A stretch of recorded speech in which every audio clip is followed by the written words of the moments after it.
वध 2। तो आज हम एक्सप्लेन करने वाले हैं वध 2 मूवी को।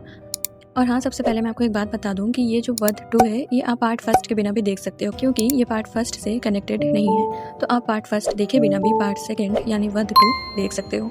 ओके, तो चलिए अब स्टोरी एक्सप्लेन करती हूँ। स्टार्टिंग में मंजू सिंह को 28 साल की जेल हो जाती है, क्योंकि उन्होंने एक मैरिड कपल का मर्डर कर दिया था सिर्फ कुछ पैसे और ज्वेलरी चुराने के लिए।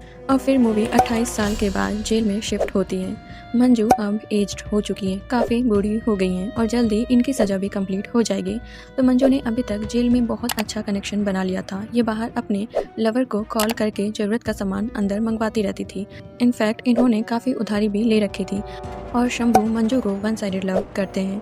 मंजू की एक कॉल करते ही आज रात सामान लेकर जेल के अंदर आ जाएंगे और आज ही न्यू जेलर प्रकाश यहाँ आ जाते हैं। प्रकाश उच्च नीच वाले जाति भेदभाव को बहुत मानते हैं और उन्होंने न्यू क्वार्टर भी बनवाने से मना कर दिया, वरना पता नहीं कौन कौन से कास्ट के लोग वहाँ आकर काम करेंगे और उनके घर को गंदा करेंगे। प्रकाश न्यू क्वार्टर बनवाने का काम खुद के यहाँ से जाने के बाद स्टार्ट कराने को बोलता है। बाकी अपनी ड्यूटी के लिए काफ़ी स्ट्रिक्ट है। फिर नाइट में मंजू गार्ड को पैसे खिलाकर गेट खुलवा देती हैं, क्योंकि आज शंभू आने वाले हैं। शंभू आज ट्रीट के लिए दारू की बोतल लेकर आए, क्योंकि आज इनका बर्थडे है। लेकिन इन सब से मंजू को कोई फ़र्क नहीं पड़ता। फिर शंभू अपनी फैमिली के बारे में बताते हैं कि उनकी वाइफ बहुत अच्छी थी, लेकिन अब उनकी डेथ हो चुकी है और बेटे को पढ़ाने के लिए विदेश भेजने के लिए काफ़ी लोन लिए थे, लेकिन बेटा अब विदेश में सेटल हो चुका है और वहीं उन्होंने शादी भी कर ली। और वो शंभू का कभी हालचाल नहीं लेते, शंभू को कभी कॉल भी नहीं करते। तो अभी उधार उतारने के लिए ही जेल में कंघी बोतल जैसी इलीगल चीज़ें अंदर लाते हैं और जेल में ही सब्जी लगाए हैं और उनको बाहर ले जाकर बेचते हैं। पर मंजू को तो अब अपनी फैमिली की इतनी भी यादें नहीं बची हैं। मंजू को नहीं पता कि अब बाहर आकर कहाँ जाएंगी। उनका तो अब ये जेल ही उनका घर बन चुका था और यहाँ के लोग उनकी फैमिली। फिर शंभू सब्जियाँ लेकर बाहर जाने लगते हैं, लेकिन गेट पर गार्ड्स उनको चेकिंग के लिए रोक लेते हैं। एक गार्ड को शंभू की सब्जी वाली इनकम से प्रॉब्लम है और वो गुस्से में चेकिंग करते टाइम सब्जियाँ काट देता है। फिर इन्हें मार्केट में बेचना भी काफ़ी हार्ड हो जाता है, लेकिन शंभू फिर भी अपने काम में लगे रहते हैं। Next day Nadeem new jailer को एक गुंडे की साइड से वेलकम बोतल और फ्लावर्स लाकर देता है। जेल में एमएलए का भाई केशव बंद है, वहीं नदीम के हाथों बोतल भिजवाया जाता है। लेकिन प्रकाश ने बोतल फोड़ दी और नदीम को भी ऐसे गुंडे को अपना बाप न बनाने की सलाह दी। प्रकाश भले ही उच्च नीच की थिंकिंग से गंदा आदमी हो, लेकिन ड्यूटी काफ़ी ईमानदारी से करता है। उधर जेल में कुछ न्यू कैदी आए हैं, उनमें नैना भी एक है। नैना बहुत डरी हुई थी, ऐसा लग रहा था नैना कोई क्राइम की ही नहीं है, उसे जानबूझकर फंसाया गया है। और मंजू भी नैना को देखते ही समझ गई कि नैना कोई क्राइम नहीं की होगी। और फिर मंजू और बाकी कैदियों को पता चलता है कि बैंक में मैनेजर ने पैसों की हेराफेरी की और इल्ज़ाम नैना पर डालकर इसे जेल पहुंचा दिया और शायद जल्द ही जेल से छूट जाएंगी। नाइट में मंजू एक गार्ड फ्रेंड के साथ दारू पी रही थी। मंजू बिहेवियर से काफ़ी अच्छी है। मंजू पर 2 खून का इल्ज़ाम है, पर सभी को लगता है कि शायद मंजू ने खून नहीं किया है। पर अब इन सब से कोई फ़र्क भी नहीं पड़ता है, क्योंकि मंजू ने तो अपनी पूरी सज़ा काट ही चुकी है और वो जल्द ही जेल से बाहर भी आ जाएंगे। फिर नेक्स्ट डे कुछ कैदियों की कोर्ट हियरिंग हुई, तभी केशव भी दिखाया जाता है और वो गाड़ी में बैठने से पहले उसके टायर के आगे 2 पपीज़ को मरने के लिए रख देता है और कोई भी गार्ड उसे नहीं रोकता। केशव बहुत बड़ा क्रिमिनल होता है और किसी भी गार्ड में इतनी हिम्मत नहीं कि वो उसे रोक सके। केशव बहुत बड़ा क्रिमिनल है और ये किसी को जान से मारने के पहले कभी नहीं सोचता। और अब केशव की नज़र नैना पर पड़ती है। नैना केशव से खुद को छिपाने की कोशिश कर रही थी, लेकिन केशव उसे बार बार देख रहा था। फिर कोर्ट आने पर केशव ने महिला वार्डन रजनी से नैना के बारे में पता लगा लिया और फिर केशव ने रजनी को उसकी बेटी की जान की धमकी दी, तो रजनी को बताना पड़ा और आज कोर्ट में केशव को बेल मिल जाती और साथ में नैना को भी। पर केशव ने लॉयर को डराकर बेल नहीं होने दी और साथ ही में नैना की भी बेल नहीं हुई। और फिर जेल में प्रकाश आज चेकिंग के लिए आता है और सभी कैदियों की कंप्लेंट सुनता है और सभी की हेल्प करना चाहता है। और यहाँ मंजू प्रकाश सिंह का नाम सुनते ही शॉक हो जाती हैं। मंजू को कोई तो याद आ रहा था, पर अभी भूल चुकी है। फिर नाइट में नैना अकेली रो रही थी, क्योंकि वो बेकसूर है। तब मंजू नैना को चुप कराती है और उसे आदत डालने को बोलती है, क्योंकि जेल में सभी यही बोलते हैं कि वो बेकसूर है।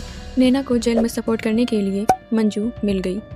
फिर नेक्स्ट डे केशव जेल से बाहर निकलने का ड्रीम देख रहा था। इलेक्शन सर पे, इसलिए एमएलए केशव को शांत रहने को बोलता है, वरना अब तक केशव बाहर चला गया होता। तभी केशव को एक धोबी के प्रेजेंट से ही प्रॉब्लम हो जाती है और अपना सारा गुस्सा उस बेचारे बूढ़े आदमी पर निकाल देता है और वो उसे बहुत बुरी तरह मारता है, लेकिन कोई भी केशव को कुछ भी नहीं बोलता। लेकिन प्रकाश केशव को मारपीट करते देख लिया। प्रकाश केशव को सॉलिटरी कन्फाइनमेंट में डाल देता है ताकि बाकी कोई कैदी ऐसी हरकत ना कर सके। पर यह बात एमएलए और आईजी तक चली गई और ऊपर से केशव को रिलीज करने के लिए ऑर्डर आ गए, वरना एमएलए प्रकाश को ही किसी केस में फंसा देगा। तब प्रकाश को मजबूरन केशव को सॉलिटरी कन्फाइनमेंट से बाहर निकालना पड़ा। केशव बाहर आकर प्रकाश को धमकी वाला कॉल करता है, उसकी वाइफ, सिस्टर, उमा के बारे में गलत बोलकर। और फिर अब प्रकाश से कंट्रोल नहीं होता और प्रकाश सीधा जेल में जाकर केशव को बहुत ज़्यादा मारता है। लेकिन फिर भी केशव के चेहरे पे एक स्माइल बनी हुई थी। अब प्रकाश केशव को इतनी बुरी तरह मारता है कि वो चल भी ना पाए और फिर वो उसे ऐसे ही छोड़कर चला गया। और फिर केशव के चमचे गार्ड नदीम की थी और उधर नैना आज अपने सेल में नहीं थी और मंजू को नींद नहीं आ रही थी तो बाहर घूमने ही निकलती है। नैना को कुछ आवाज़ें आती हैं, पर आगे का सीन कट होकर सीधा नेक्स्ट मॉर्निंग में शिफ्ट हो जाता है। केशव रात को जेल से भाग गया। अब इंक्वायरी बैठेगी और प्रकाश के वायलेंस वाली बात भी बाहर आ जाएगी, पर प्रकाश को अपनी नहीं पड़ी। वो तो बाकी स्टाफ को इंक्वायरी में सब कुछ सच बोलने को ही बोलता है, बिना कुछ एक्स्ट्रा ऐड किए। Next day inspector Ajit Singh enquiry करने आ जाता है और प्रकाश अजीत के काम में बिल्कुल भी इंटरफेयर नहीं करता, बल्कि अजीत को शंभू के साथ केशव की सेल चेक करने भेज दिया। यहाँ शंभू का बिहेवियर थोड़ा अजीब लगता है। अजीत जो भी क्वेश्चंस पूछता था, शंभू उसके लिए इग्नोरेंट होने की एक्टिंग करता था, जैसे उसे जेल के बारे में कुछ भी पता ही नहीं था। फिर अजीत केशव की सेल को चेकिंग करता है, पर वहाँ कुछ नहीं मिलता, बस सामान टूटा हुआ था। केशव के भागने वाली नाइट नदीम की ड्यूटी थी, तो फिर अजीत नदीम को बुलाकर उसके नाइट के बारे में सब कुछ पूछता है। नदीम अपनी गलतियाँ तो छिपा लेता है कि यह केशव का सेल हमेशा खुला रहता था, उसके लिए ही काम करता था, लेकिन उसने प्रकाश की सारी बात बता देता है। फिर प्रकाश उस नाइट बहुत गुस्से में आ गया और केशव को बहुत ज़्यादा मारा था। फिर प्रकाश के जाने के बाद नदीम ने सबको वहीं बंद कर दिया था। अजीत फिर एक एक करके सभी गार्ड्स और जेल में बंद कैदियों से उस नाइट के बारे में सेम क्वेश्चंस किए, पर सभी ने सेम स्टोरी बताई, किसी को उसके अलावा कुछ नहीं पता था। फिर एक गार्ड से अजीत को पता चलता है कि केशव नैना के पीछे पागल हो गया था। वो नैना के बारे में बहुत गलत सोचता था, इसीलिए अजीत नैना को बुलाकर उससे भी क्वेश्चंस किए। नैना बताई कि वो केशव को नहीं जानती और ना ही कभी उससे मिली थी। केशव बस उसके साथ कोर्ट गया था। अब अजीत को शक होने लगता है कि किसी ने नैना को और बाकी सभी को एक ही स्टोरी सुनाने के लिए अच्छे से सिखाया हुआ है। फिर रात में अजीत गार्ड्स के साथ बैठकर बातें करता है। जहाँ कुछ गार्ड्स बैठे थे तो अजीत भी कैजुअली तभी उनके बीच बैठ जाता है। उसने सोचा यहाँ पर कुछ उसे नई बात पता चले, और बातों बातों में अजीत को पता चलता है कि उस रात प्रकाश के अलावा शंभू भी जेल में आया था।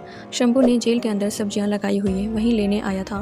फिर बाहर जाते हुए जब गार्ड्स ने सब्जी की चेकिंग की तो उस नाइट शंभू को बहुत ज़्यादा गुस्सा आ गया था। शंभू खुद अपनी सब्जियों को काट कर दिखाने लगा था। और फिर अभी मूवी फ्लैशबैक में जाती है। शंभू उस नाइट सब्जियों के साथ केशव की डेड बॉडी भी बाहर लाया था, इसीलिए खुद ही सब्जी वाले पार्ट को गुस्से से काट कर दिखा रहा था ताकि कोई उस पर शक ना करे। फिर प्रेजेंट में अजीत शंभू की दुकान और घर तक क्वेश्चंस करते हुए आ गया। अजीत को शंभू की फैमिली की स्टोरी पता चल गई कि वो तो कर्ज उतारने के लिए सब्जियां बेचता है, पर यह बात शंभू खुद पहले क्यों नहीं बताया, क्यों छिपा रहा था। इसीलिए अजीत को शंभू पर शक हो गया। और फिर शंभू के घर अजीत को एक बहुत बड़ा फ्रिज मिलता है। शंभू बोलता है कि एक कैदी ने जेल से छूटने के बाद उसे गिफ्ट किया था। शंभू इसी में अपनी सब्जियां फ्रेश रखता है और गर्मियों में इसी का यूज़ करता है। और मैं आपको एक बात बता दूं कि केशव की डेड बॉडी उस टाइम उसी फ्रिज के अंदर थी, पर अजीत को अभी तक कोई क्लू नहीं मिला। बस शक था कि शायद शंभू केशव को अपनी सब्जी वाली रिक्शा में बाहर लाया हो। लेकिन गार्ड्स चाकू सब्जियों में घुसाकर देखते हैं तो सब्जियों में तो कोई जिंदा इंसान बाहर आ ही नहीं रहा। और आज अजीत का इन्वेस्टिगेशन का लास्ट डे है, कल इसे वापस जाना है। पर अजीत को जेल से कुछ भी पता नहीं चला कि केशव जेल से भागा कैसे और उसे भागने की जरूरत क्यों पड़ी थी, क्योंकि जेल में तो उसे VIP ट्रीटमेंट ही मिल रहा था। फिर नेक्स्ट डे अजीत वापस जाने से पहले प्रकाश से मिलता है और उससे क्वेश्चंस करता है कि प्रकाश केशव को क्यों पीटा, जबकि जेलर का काम बिना वायलेंस के कैदियों को सुधारने का। प्रकाश इन क्वेश्चन से गुस्सा हो जाता है। इसको लगता है कि यह जेल इसकी और ये किसी भी बदतमीज कैदी के साथ ऐसा बिहेव कर सकता है। और अब अजीत प्रकाश की यही स्टेटमेंट अपनी रिपोर्ट में लिखने की धमकी देता है, पर प्रकाश को इससे भी फर्क नहीं पड़ता। और यहाँ तक कि प्रकाश तो यह भी ऐड कर दिया कि अगर उसे केशव बाहर कहीं मिल गया तो उसे जान से मार देगा। बस फिर अजीत की रिपोर्ट में एक जेलर की ऐसी स्टेटमेंट की वजह से और MLA की वजह से प्रकाश को सस्पेंड कर दिया गया और केस यहीं क्लोज हो गया। फिर नाइट में शंभू केशव की डेड बॉडी को जमीन में दफना दिया। ऐसे ही 11 महीने बीत जाते हैं और अब तक मंजू भी जेल से बाहर आ गई थी। और एक दिन न्यूज़ आती है कि कंस्ट्रक्शंस का काम करते हुए किसी का कंकाल मिला है। IG डर कर अजीत को कॉल करता है, क्योंकि अगर वो डेड बॉडी केशव की हुई तो MLA, IG और अजीत दोनों की जॉब खा जाएगा। अजीत को कैशो के बारे में कोई तो न्यूज़ फास्ट में लानी ही चाहिए थी। अभी के लिए आईजी अजीत को अगेन वहाँ इन्वेस्टिगेशन करने भेज देता है कि वह डेड बॉडी किसकी है और उसे किसने मारा। डेड बॉडी के पास अजीत को एक रिंग भी मिलती है। रिंग से पता चल जाएगा कि बॉडी किसकी थी। फिर फॉरेंसिक टेस्ट से कंफर्म हो गया कि वह डेड बॉडी कैशो की ही थी। अब आईजी अजीत को बस 3 दिन का टाइम देता है कि 3 दिन में कैशो के कातिल को ढूंढना होगा, वरना अजीत की जॉब चली जाएगी। अजीत पहले इसी केस को इतने दिनों तक इन्वेस्टिगेट करके सॉल्व नहीं कर पाया, इस बार बस 3 दिन में कैसे सॉल्व करेगा। फिर अजीत अगेन जेल में क्वेश्चंस करने पहुंचता है, बट इस बार वायलेंट मोड में। अजीत ने सबसे पहले नदीम को क्वेश्चंस करने बुलाया। नदीम ही कैशो का पाला हुआ कुत्ता था, तो उसे जरूर कुछ पता होगा जो कि नदीम अब तक नहीं बताया। इसीलिए अजीत नदीम को बेल्ट से मारते हुए इस बार सच बताने को बोलता है। नदीम आज सच बताता है कि उस नाइट प्रकाश से मार खाने के बाद नदीम ने रजनी मैडम को कॉल किया था। रजनी महिला वार्डन है, वो फीमेल कैदियों का ध्यान रखती हैं। कॉल करने के बाद कैशव पीछे वाले गेट से महिला वार्ड में चला गया था। कुछ टाइम के बाद भी जब कैशव वापस नहीं आया और नदीम की ड्यूटी का टाइम खत्म होने वाला था, तो नदीम कैशव वाली खाली सेल को ही लॉक करके वहाँ से निकल गया। इससे ज़्यादा नदीम को कुछ नहीं पता था। और अब अजीत रजनी के पास जाकर उससे सच निकलवाता है। रजनी बताती है कि उसके हस्बैंड के ऑपरेशन के लिए कैशव पैसा दिया था और बदले में यह कैशो के साथ रात बिताया करती थी। उस नाइट कैशो इसके साथ नहीं बल्कि नैना के साथ रात बिताने को कॉल किया था। रजनी ने मना किया तो कैशो इसके बेटी की धमकी देने लगा था। इसीलिए रजनी मजबूरन अपनी बेटी को बचाने के लिए नैना को ही रेडी करके डिस्पेंसरी ले गई। नैना जाना नहीं चाहती थी, पर पुलिस और कैशो के डर से उसे जाना पड़ा। रजनी दोनों को वहीं छोड़कर खुद अपनी कैबिन में आकर बैठ गई और फिर कुछ घंटों के बाद नैना को वापस लेने गई। नैना को कोई चोट नहीं की गई थी, वो बिल्कुल ठीक थी। और फिर नैना बताई कि कैशो पीछे वाले रास्ते से वापस चला गया है, तो इसको कुछ गड़बड़ नहीं लगी। अजीत रजनी की इस घटिया हरकत के लिए उसे सजा नहीं दिला सकता था जब तक कि नैना खुद कंप्लेंट ना करे, पर नैना तो पास्ट में कुछ बोली ही नहीं थी। फिर अजीत नैना को फॉलो करते हुए एक दुकान तक आ जाता है। नैना अभी बाहर है और एक ज्वेलरी की दुकान पर काम करती है। अजीत नैना को अकेले मिलने बुलाता है और अब उस नाइट के बारे में उससे सब पूछता है। नैना पूरा ब्लेम खुद पर ले लेती है कि इसी ने कैशव को मारा था और गुस्से में वहाँ से जाने लगती है। अजीत इसे जो चाहे वो सजा दिला सकता है, पर अजीत भी जानता है कि नैना अकेले कैशव को नहीं मार सकती, कोई तो इसकी हेल्प किया होगा और नैना किसी को बचाने की कोशिश कर रही है। इसलिए अजीत नैना को प्रॉमिस करता है कि वह उस बंदे को बचाने में नैना की हेल्प करेगा। पर अजीत के पास इस केस को ख़त्म करने के लिए ज़्यादा टाइम नहीं है। फिर कोई और इंस्पेक्टर आएगा और शायद वो नैना की हेल्प ना करे और फिर एट द एंड रियल कातिल का तो पता चल ही जाएगा।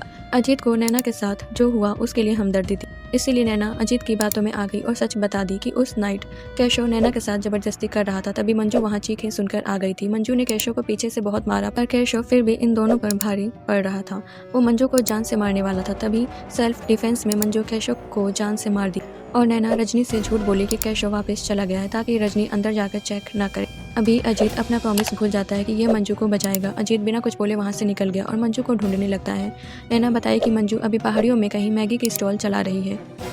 फिर अजीत मंजू की जेल वाली दोस्त के साथ भी मीठी मीठी बातें करके मंजू के बारे में पता लगा लेता है। अजीत को मंजू और शंभू का कनेक्शन भी पता चल गया। शंभू मंजू को पसंद करता था, तो अभी अजीत शंभू का घर ढूंढते हुए उसकी मैगी स्टॉल पर पहुंच जाता है जिसको मंजू चलाया करती थी। फिर अजीत रात में इन दोनों से आगे का सच पूछता है। मंजू बताए कि उस रात ये अपनी जान बचाने के लिए सेल्फ डिफेंस में कैशव को मारी थी, पर फिर बहुत डर गई थी और शंभू को सब कुछ बताकर उससे हेल्प मांगी। तब शंभू सब्जी लेने जेल के अंदर आया और मंजू को पीछे वाला गेट खोलने को बोला। मंजू वैसे ही गार्ड्स को अपना दोस्त बनाई हुई थी, तो बहुत इजीली रजनी के केबिन से कीज लेकर गेट खोल दी। आगे शंभू बताया कि मंजू ने खून नहीं किया था, वध किया था, इसको सजा नहीं मिलनी चाहिए, पर कानून खून या वध में फ़र्क नहीं जानता। अजीत मंजू को सजा दिलाने वाला था। तब शंभू बताया कि अजीत को कैशव की डेड बॉडी के पास प्रकाश की रिंग नहीं मिली है क्या। शंभू तो रिंग डाला था और शंभू जानबूझकर प्रकाश जेलर के बंगले के पीछे ही कैशव की डेड बॉडी दफनाया था। शंभू को पता था कि वहाँ न्यू क्वार्टर बनने वाला है और जल्दी कंस्ट्रक्शंस का काम शुरू हो जाएगा और फिर कैशव की डेड बॉडी सभी को मिल जाएगी और अब सारा शक प्रकाश पर जाएगा। पर अजीत तो एक निर्दोष पर खून का इल्ज़ाम नहीं डालने वाला था। तब मूवी का लास्ट और बिग ट्विस्ट आता है। मूवी के स्टार्टिंग में मंजू पर जिस कपल का मर्डर का इल्ज़ाम लगा था वो मर्डर प्रकाश ने किया था। मंजू ने नहीं, प्रकाश की भतीजी दूसरी कास्ट में शादी करके भाग गई थी और प्रकाश उच्च नीच को मानता था, इसलिए दोनों को ढूंढ कर मार दिया। तब मंजू उसे देख ली थी, इसलिए प्रकाश उसे भी मारकर बेहोश कर दिया ताकि पुलिस के आने पर पूरा इल्जाम मंजू पर डाल पाए। मंजू ने 28 साल की सजा प्रकाश के जुर्म की काटी थी। कैशो की डेथ वाली नाइट शंभू के पास पावर थी, शंभू प्रकाश को फंसा दिया, बट आज अजीत के पास पावर है और वो अब इंसाफ कर सकता है कि अब प्रकाश को जेल जाना चाहिए या मंजू को। अजीत अब चेंज हो जाता है और कानून से बाहर जाकर खुद प्रकाश को जेल पहुंचा देता है। पर जेल में प्रकाश बोल रहा था कि यह इसने खून नहीं किया, अगर खून किया होता तो छाती ठोक कर बोलता। तब अजीत सच बताता है कि अपनी भतीजी और उसके हस्बैंड का तो खून किया था, उनकी खून की सजा तो नहीं लिया था, तो अभी एक खून की सजा तो काट लो। तब प्रकाश शांत हो जाता है और केशव के खून एक्सेप्ट कर लेता है और बाहर मंजू और शंभू अपनी लाइफ को पीसफुली जीने लगते हैं। इसी के साथ मूवी की हैप्पी एंडिंग हो गई।